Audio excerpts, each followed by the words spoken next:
We're following another plane crash first at noon. This one happened in Canada at Toronto's Pearson Airport, and you can see the aircraft is upside down.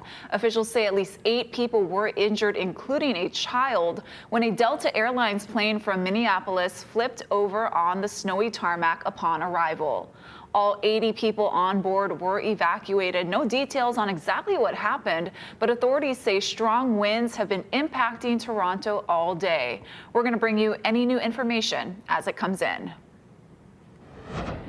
Now let's take a live look outside at Pipeline on Oahu's North Shore. Gray, ominous skies as a cold front gets closer, bringing the chance for heavy rains and isolated thunderstorms. Today is a first alert weather day for Oahu and Kauai, as we could see the impacts from the system intensify throughout the day. Meteorologist Drew Davis is here with the latest details. Drew.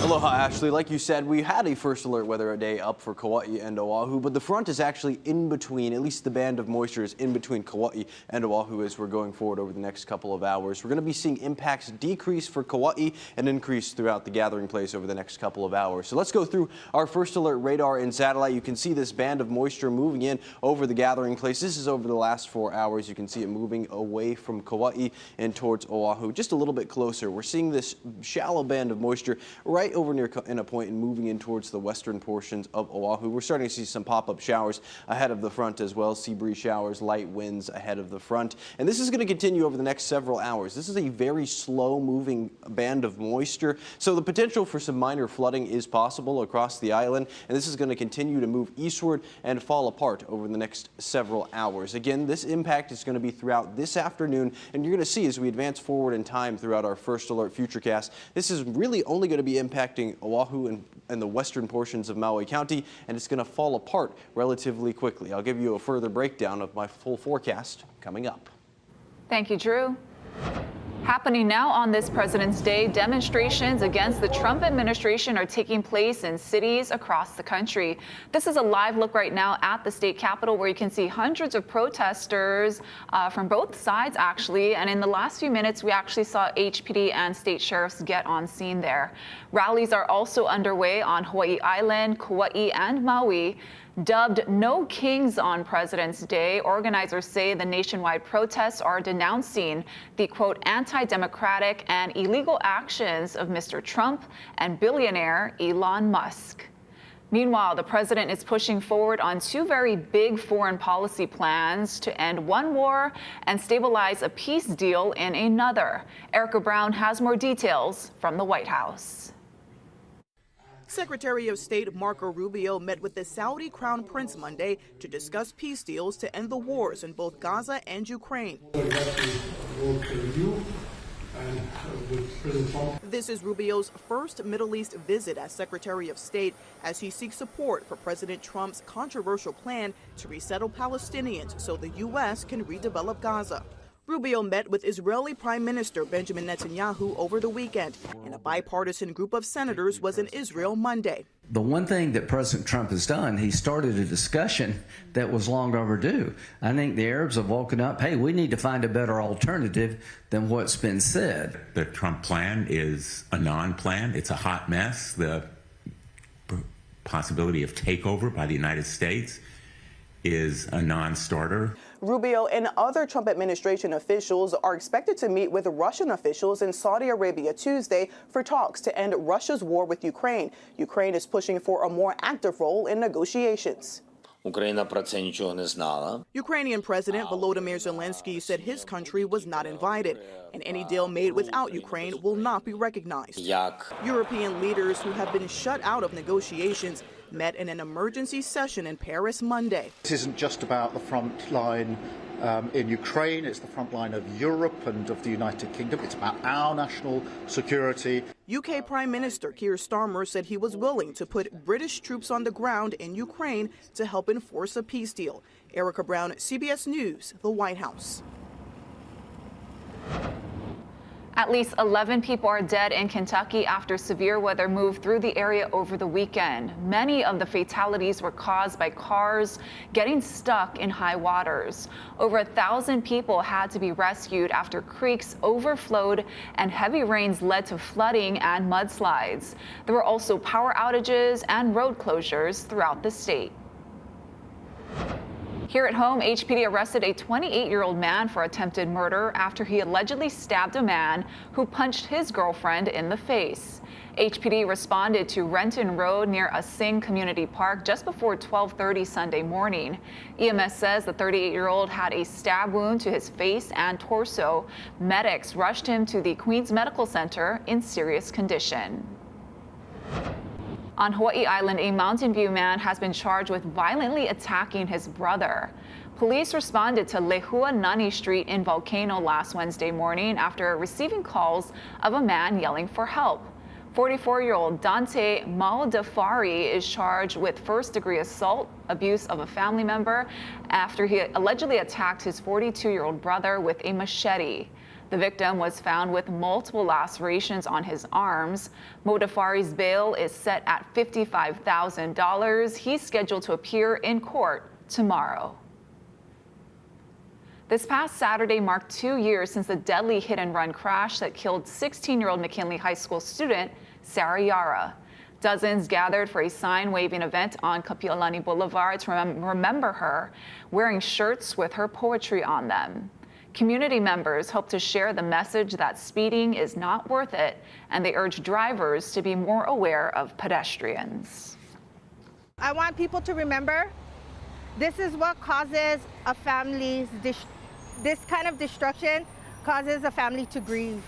And I want you guys to know that I grieve every day not having my daughter with me, where she could have been here if we took the time to slow down. We have all these people helping and supporting her even after death to prevent speeding and kills. Last week, the family was in court when a judge denied the hit-and-run suspect's request for supervised release as well as a reduction in bail. Mitchell Miyashiro's trial is set for February 24th. On Kauai, students and community members took a stand against driving under the influence by creating this new Drive with Aloha mural at Kauai High School. It's in partnership with the Keep It Flowing mural team. This program is so important because it teaches our youth, it gets them involved in art, it teaches them to take care of our facilities, and it helps to educate the public and bring awareness to Drive with Aloha, to combat impaired driving, and to make responsible decisions for our kids, for our kupuna, for our neighbors, for everybody here on this beautiful island. The event comes during a difficult time for the Keep It Flowing team as they learned a loved one of one of their team members was struck while skateboarding in a hit-and-run last Wednesday near the school. Kaylin Tinzik is in critical condition. KPD is investigating and is not ruling out that the driver was impaired. The mural is in hopes of Tinzik's full recovery, as well as all who have been impacted by impaired driving crashes. If you'd like to help with Tinzik's medical costs, we have a link to the GoFundMe page on our website. Also on the Garden Isle, a man accused of selling counterfeit jewelry in the Walmart parking lot is no longer in police custody. 29-year-old Remius Miklusku was arrested on Sunday on suspicion of theft and driving without a license. He was released without bail but must appear in court. Police first responded to complaints of 2 men attempting to sell jewelry outside the store on Saturday, and so far the other suspect has not been arrested. Kauai police say a similar scam happened back in 2022. 4 suspects were arrested in that case. And the Department of Law Enforcement is warning the public about a scam where callers pose as deputy sheriffs. Similar scam calls happened around this time last year. If you get a call or a text like this, DLE says don't give your credit card number, bank account information, or other personal information to the caller. Instead, hang up and alert the DLE. The 41st annual Great Aloha Run kicked off this morning, and runners from all over raced from Aloha Tower to Aloha Stadium. Casey Lund takes us there. Aloha from Aloha Stadium, the Great Aloha Run, the 41st running of this 8.15-mile race. Started early this morning. We were a little worried that we might get rained on, but the weather pretty beautiful, other than the fact it was relatively humid this year. We did talk to the first place finisher for both the men and the women. On the men's side, Landon Petrie, he finished this race and had an amazing end to a great day. Woo! And there are the elite runners out front. This is my fourth time. I'm a runner full year round, so that's how I train for it. And yeah, it was fun. I was second last year and came into this pretty confident. So yeah, it was a good time. I just went out there and tried to stay conservative at the start, but have fun, and it's a great atmosphere. So can't complain. We also caught up with Grace Chow. She was the first place female finisher. She has a special story and a special someone that wasn't with her this year for the race. Last year was about, I think, 5 months pregnant with Isaiah. Yeah, so it was a lot nicer this year not having a baby on board. I imagine it probably was. And Daniel, you've got to be proud, right? Always, yep. Always proud of her. And Isaiah got to watch as a spectator. I want to ask you, Grace, what's it like out on the course, the atmosphere? What was today like? How are you feeling now that you've had a minute to breathe and catch up? Yes, definitely. So this is my favorite run in Oahu just because it's under the highway and the new metro they built to get that shade cover.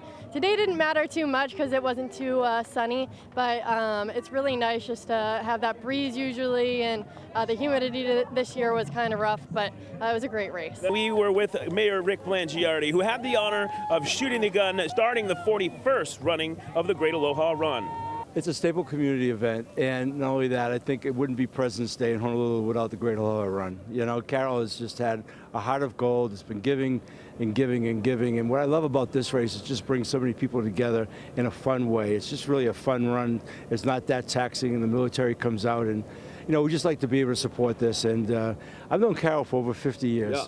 And I remember when all this started, and the longevity of this event is amazing, driven by the will of a human spirit, if you will. More than $17 million raised for 150 charities and nonprofits right here in Hawaii. This vision that was started and founded by Carol Kai and so much other people that supported her through this is going strong. And of course, we would be remiss if we didn't thank all the U.S. service men and women who run this race and do so much to support it as well. Our Army runners crossing the finish line here together.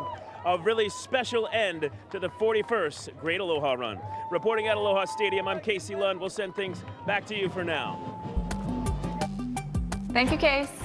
Ahead on This Is Now, there are new health concerns for Pope Francis. We'll tell you why he'll have to spend more time in the hospital. Plus, some Hawaii lawmakers warn a proposed tax credit expansion for agricultural research could fund pesticide development. We'll be right back.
is spending his 4th day in the hospital in Rome as he battles bronchitis, with his illness now described as complex. Tests have revealed the 88-year-old is sick with a polymicrobial infection of the respiratory tract, requiring a change in his treatment and a longer hospitalization. The Vatican says he is in good spirits and was able to eat breakfast and read newspapers this morning. He remains in stable condition. Here at home, the Navy will be hosting a Red Hill tank cleaning webinar this month. It's been nearly 4 years since the first fuel leak that caused tens of thousands of people to get sick from their drinking water. Officials will provide an in-depth update on the cleaning process of the Red Hill fuel tanks. You'll be able to attend through Microsoft Teams by visiting the website at the bottom of your screen. It'll be held on February 24th from 5 to 6 p.m. A multi-million-dollar state tax credit could soon be used to support research in Hawaii's agriculture industry. But some environmentalists worry it could also promote the testing of new pesticides. Eddie Dowd breaks it down. House Bill 92 would allow an already existing $5 billion state tax credit for high technology businesses to be used for qualified research by the agriculture sector. But critics say that definition is too broad and should exclude pesticides. According to the American Farm Bureau Federation website, a research and development tax credit is already being offered at the federal level to farmers that can include developing new pesticides to protect crops. At a hearing at the state capitol this week, there were questions. Do you have any examples of what might be a high technology that would be utilized that might qualify for this credit?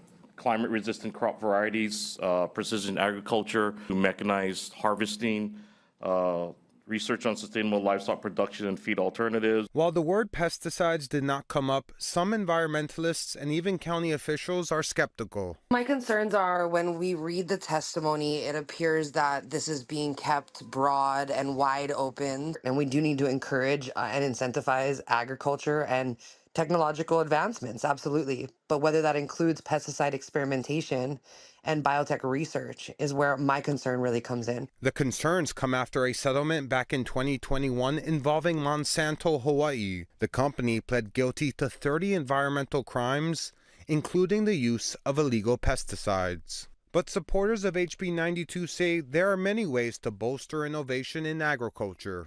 Technology is one of the keys to success for our workforce, as well as a key to our success for our economy.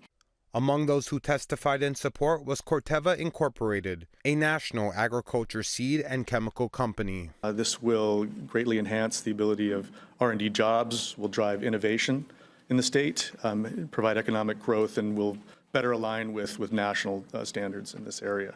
Councilmember Holland questioned Corteva's intentions. These are big, multinational, some of the largest chemical corporations in the world.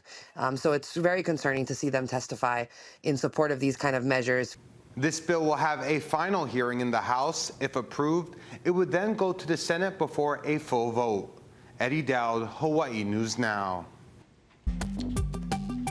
Thank you, Eddie. Stick around. Your First Alert forecast coming up after the break. We'll also break down your First Alert radar and satellite.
Well, happy Monday, everybody. Of course, we've been talking all week long, or at least last week, about this approaching front. We saw some flood advisories over Kauai earlier this morning, and that cold front is starting to make its way over to Oahu. We also have high surf out there. I want to break this all down on our first alert radar and satellite, just giving you another updated look at what's going on outside. The overall cold front is off to our northwest. You can actually see the front just to our northwest. I've drawn it out with a little actual cold front. A couple of lightning strikes well to our north, but nothing close to the island chain right now. This shallow band of moisture over the last 4 hours has been slowly creeping towards Oahu. And just zooming in a little bit closer, Kauai, relatively quiet. All of that moisture has moved off to the east, but over here on Oahu, we are seeing some lighter showers. Over on the north shore, that's where it's the strongest of the system is right now, and some updated rainfall totals over on the windward side of the island as well. The leeward side relatively quiet right now, but some more moisture is on the way. Maui County and Hawaii Island are expected to remain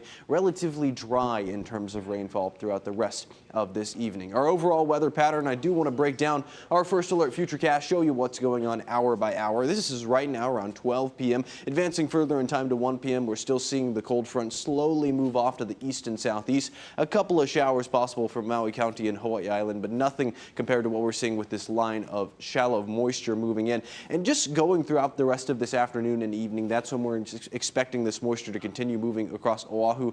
It falls apart relatively quickly. This is 11 p.m., 5 p.m. this afternoon. You're seeing some moisture and some heavy rain across Oahu. It falls apart relatively quickly throughout the rest of this evening. Right now, our winds outside are all over the place. Easterly over near Hawaii Island, southeasterly over Lihue, and in Wahiawa around 12 miles per hour out of the northwest. And as we go into Tuesday, you're actually going to see a return of the trade winds relatively quickly. That's going to be the case throughout Wednesday afternoon as well. We also have high surf advisories on north and west facing shores. That started at noon today and will continue until 6 p.m. on Tuesday. And a quick look at your surf and shoreline forecast. North facing shores around 14 to 18 feet. West facing shores 9 to 12. Small in town and small on east facing shores as well. And in your swell forecast, the swell's moving in. Again, this is going to last until 6 p.m. on Tuesday. And here's your first alert 7-day forecast. Again, today is a first alert weather day. Nice weather expected throughout the rest of this week. Thank you, Drew. Well, Saturday Night Live celebrates 50 years with a star-studded primetime special. We'll show you the highlights in 2 minutes.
like to end the show with some good news. Saturday Night Live celebrated its 50th anniversary last night with a star-studded show. Mark Barger has some of the highlights from the 3-hour special. I sang this song with George Harrison. It was 50 years ago that Paul Simon was there for the dawn of Saturday Night Live. I was not born then, and neither were my parents. But Sabrina Carpenter's duet with Simon on Homeward Bound provided musical bookends to launch SNL's Sunday celebration. It's like our Oscars, Met Gala, Super Bowl. It's pretty overwhelming, actually, to get to be here to celebrate something that's meant so much to me my entire life. I'm Steve Martin, Saturday Night Live's newest diversity hire. A traditional opening monologue led into sketches, often blending cast members from different eras. Well, you gotta have a lot of money if you're gonna live like I live. I eat 4-cheese lasagna. Today during rehearsals, I saw Eddie Murphy, then I saw Alec Baldwin, then I saw Bill Murray, and so it just blows your mind, you know? So did cameos from celebrities in the audience. I left a scarf here in 1988. And on stage. A good mother can also be a bad girl. Meryl Streep joining Kate McKinnon. I cried a lot at the 40th with how emo the whole thing was, and so tonight, look out. Adam Sandler's tribute song, 6 years of our boy Farley, also stirred emotions. Being this, whatever club we're all together in is cool. It's a lifetime thing, and I'm very proud. A sentiment shared by an SNL original. I'm not one to reflect, and this has caused me to reflect, and it's a nice feeling. A feeling that was 50 years in the making. Mark Barker, NBC News. And it really was a special episode. I had a lot of fun watching it. I'm a huge fan of the show. I've been watching it my entire life, and it was fun watching all the stars, the different people coming from the different eras together. And Weekend Update was awesome. Oh, I bet. I DVR'd it. I can't wait to go watch really it good. in its entirety. All right. Thanks, everybody, for watching. This is Now. More news first at 4 right here on KHNL. And stick with us because it is a First Alert Weather Day for Kauai and Oahu. Aloha.